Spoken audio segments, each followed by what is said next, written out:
À cette échelle de temps, et pour notre période actuelle, c'est-à-dire la fin du Quaternaire, le climat oscille tous les 100 000 ans environ entre des périodes glaciaires froides, pendant lesquelles la teneur en CO2 atmosphérique est plus faible d'un tiers environ, et des périodes plus chaudes dites interglaciaires, pendant lesquelles la concentration en CO2 atmosphérique remonte pour atteindre les concentrations pré-industrielles. Ces variations climatiques entre périodes glaciaires et interglaciaires sont d'abord dues à la cyclicité des paramètres orbitaux de la Terre qui modifient l'insolation annuelle, sa saisonnalité et sa répartition selon les latitudes et hémisphères. Ce sont les cycles de Milankovitch. Toutefois, les paramètres orbitaux ne suffisent pas à expliquer la totalité des changements de température. Ces variations d'insolation sont en fait amplifiées par celles de la concentration atmosphérique en CO2.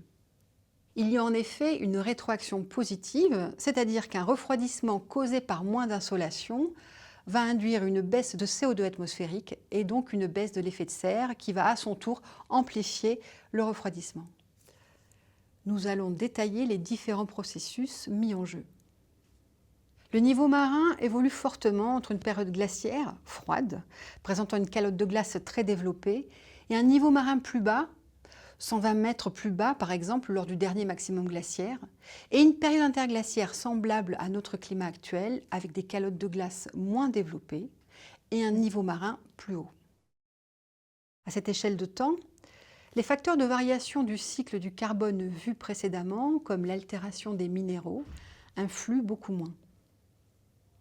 Les teneurs en CO2 ou dans d'autres gaz comme le méthane atmosphérique sont connues de manière précise pour les dernières centaines de milliers d'années.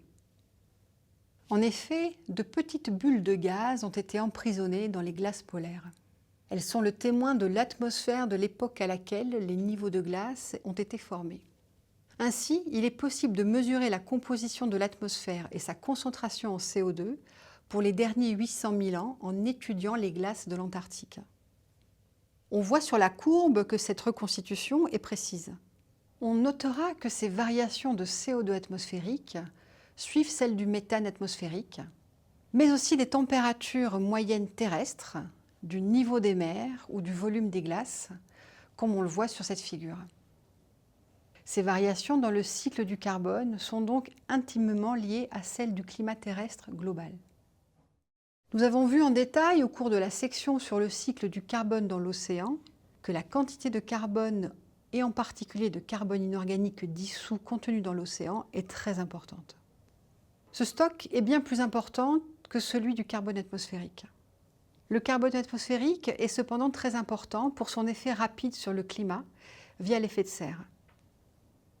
Nous pouvons voir sur la figure que la quantité de CO2 atmosphérique diminue de 30% ou 90 ppm environ, parties par million, en période glaciaire. Alors quels sont les mécanismes impliqués dans ces variations importantes?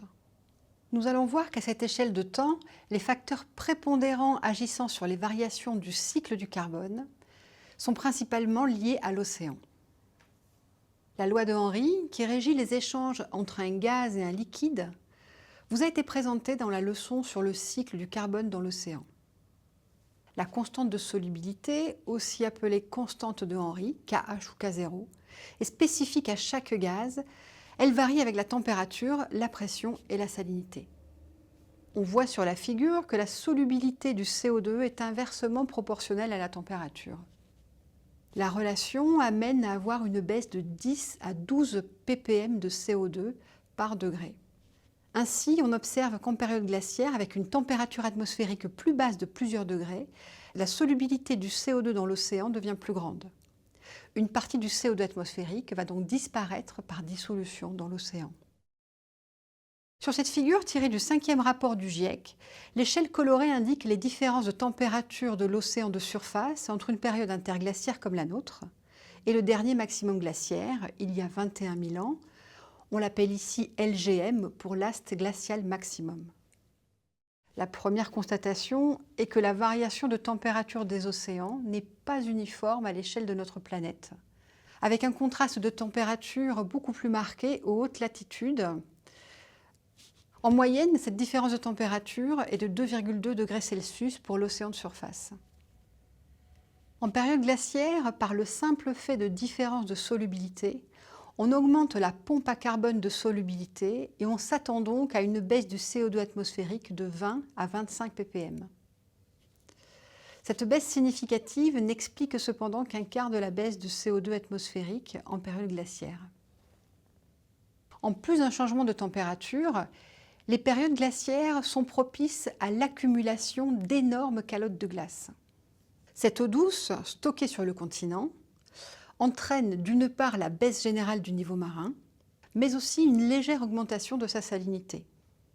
Cependant, avec toute cette glace accumulée sur les continents, le volume de l'océan est plus petit et il peut donc moins stocker de carbone dissous. Nous avons vu dans la section sur le cycle du carbone dans l'océan le rôle important de la biosphère océanique. La photosynthèse, réalisée par le phytoplancton, permet des échanges de carbone rapides avec le réservoir de carbone atmosphérique.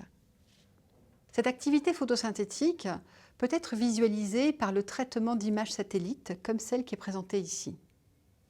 Les zones à forte productivité, en vert, jaune et rouge sur la carte, sont celles qui reçoivent des apports suffisants en nutriments, comme l'azote ou le phosphore, mais aussi en fer, apportés soit par les vents, soit par les courants remontants que l'on appelle les upwelling.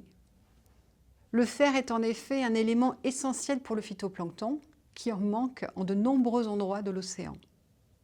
En période glaciaire, les poussières transportées par les vents sont beaucoup plus nombreuses, du fait d'une érosion importante, mais aussi de la présence moindre de végétation sur les continents, de vents plus importants, mais aussi de la baisse des précipitations.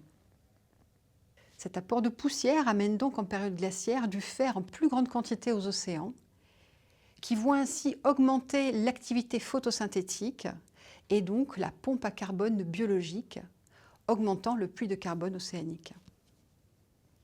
La circulation océanique et les échanges entre l'océan profond et l'océan de surface sont eux aussi modifiés en période glaciaire et influent sur le cycle du carbone. Par exemple, l'océan de l'hémisphère sud est beaucoup moins ventilé pendant les périodes glaciaires, avec également beaucoup moins de courants ascendants, les upwelling, et une stratification plus forte des eaux. Tous ces facteurs concurrents à moins d'échanges de carbone. Sur le continent, pendant les périodes glaciaires, avec un climat plus sec et froid, mais aussi des grandes surfaces terrestres couvertes de calottes de glace, la végétation se développe moins, avec un couvert forestier réduit, réduisant donc ce puits de carbone. Pour synthétiser tous ces paramètres et mécanismes influents sur le cycle du carbone à l'échelle des alternances entre périodes glaciaires et interglaciaires, nous pouvons examiner le bilan proposé par le GIEC dans son 5e rapport. Les rectangles rouges indiquent les phénomènes qui font augmenter le CO2 en période interglaciaire, donc une rétroaction positive amplifiant le changement climatique forcé par les paramètres orbitaux de Milankovitch, et les phénomènes indiqués en bleu, ceux qui le font diminuer. Pour les mécanismes qui font baisser le CO2 atmosphérique en période interglaciaire, nous retrouvons le niveau marin. En effet, en période interglaciaire, l'océan ayant un plus gros volume, celui-ci peut stocker plus de carbone dissous.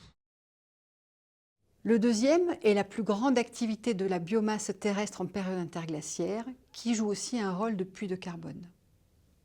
Dans les mécanismes qui font augmenter le CO2 atmosphérique en période interglaciaire, nous retrouvons le changement de température de l'eau et la moins grande solubilité du CO2. Nous retrouvons aussi les modifications de la circulation océanique, en particulier une plus grande ventilation de l'océan profond de l'hémisphère sud et la moindre fertilisation des océans via un apport réduit de poussière riche en fer. Enfin, l'effet induit par la précipitation des carbonates, c'est-à-dire en grande partie par le développement important des récifs de coraux qui produit du CO2. Ce qui est frappant dans cette figure, issue du 5e rapport d'évaluation du GIEC, qui a synthétisé en 2013 les travaux existants sur ce sujet, c'est la dispersion des estimations selon les auteurs considérés.